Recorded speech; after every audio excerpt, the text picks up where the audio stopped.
लालच नहीं, मोहब्बत। वाह, बीवी रख के मोहब्बत करो तो वही आपसे मोहब्बत करेगी जिसका गुजारा ना होता हो। चल बीवी छोड़ देता हूं। क्यों? तेरी हर शर्त मंजूर है मुझे। मेयर साहब, शर्तें वो रखते हैं जिनको जितना हो।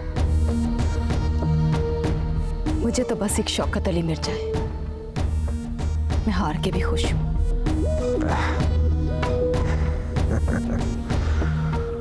और एक बारी बैठ के सोच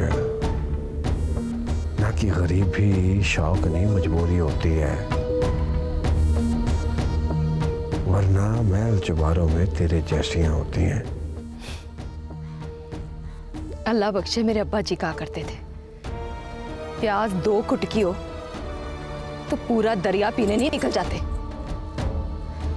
देर हो रही है मुझे।